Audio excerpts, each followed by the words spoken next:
Bonjour, je suis Clémentine Turgot, spécialiste en éducation et comportement canin chez Nature de Chien.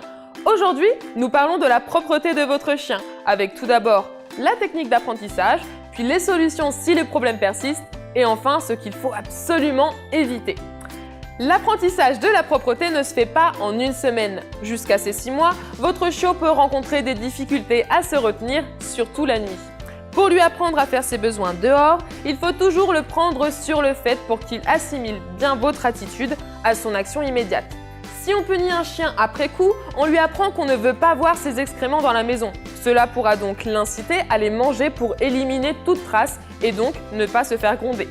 Bien sûr, lorsque vous le prenez sur le fait, portez votre chiot et accompagnez-le dehors. Lorsqu'il fait dehors, il faut le féliciter chaleureusement.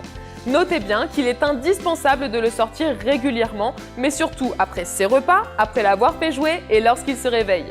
Si le problème persiste malgré cet apprentissage, il faut donc en déterminer la cause. Si les besoins sont toujours faits au même endroit, cela est peut-être dû à un mauvais apprentissage. Le chien n'ayant pas encore appris, il va délimiter une zone qu'il considérera tout simplement comme ses toilettes. Reprenez donc les étapes de l'apprentissage de la propreté et si besoin, réduisez son espace, notamment la nuit.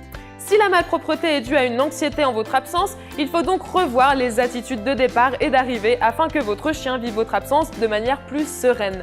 Mon astuce bonus, pensez aux jouets qui l'occuperont au moment du départ. Surveillez bien le nombre et la durée des sorties de votre chien, car parfois le temps d'absence est tout simplement trop long.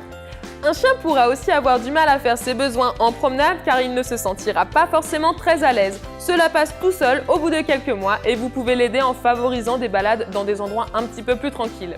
Enfin, les problèmes de santé peuvent impacter sur la propreté de votre chien. N'hésitez surtout pas à consulter votre vétérinaire si c'est le cas. Pour finir, voyons ensemble les choses à éviter pour ne pas envoyer de mauvais messages à votre chien.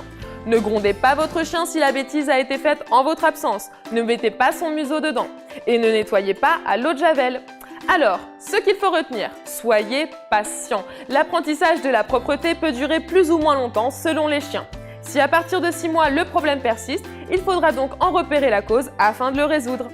J'espère avoir répondu à vos questions, partagez cette vidéo avec vos amis et abonnez-vous à WAMIS TV. À bientôt!